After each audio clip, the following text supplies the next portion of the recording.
गावरेसाहेब माती उचलून देत आहेत.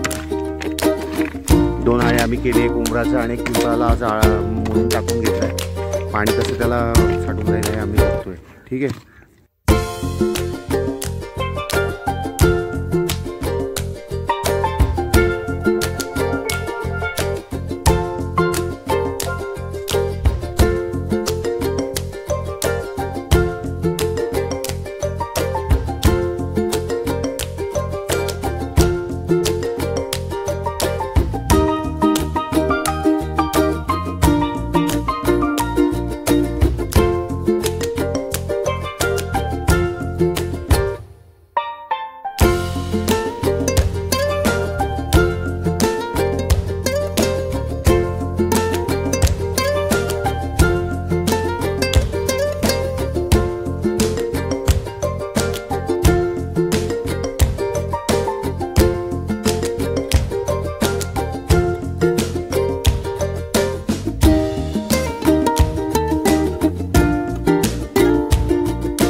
असलेला पिंपळ त्याला दगडाचं लावून आधी आळं केलं होतं, परंतु आज पाणी थांबून ओव्हरफ्लो होऊन मुरून मग खाली जावं या उद्देशाने आम्ही दगड लावून आळं केलंय आणि त्याला मातीची मुरमाची भर घातलेली आणि अजून घालतोय.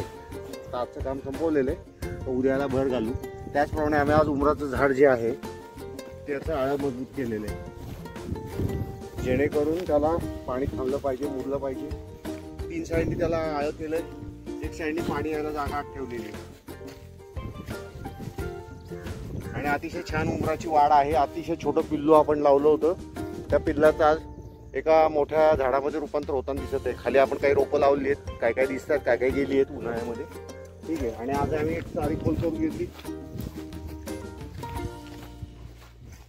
आधीचा आणि नंतरचा, असे दोन्ही फोटो आम्ही तुम्हाला टाकत आहोत. अतिशय छान चारीचं काम झालंय. थोडीशी हे राहिली मोडून टाकायचे राहिलं, तो आम्ही टाकतो.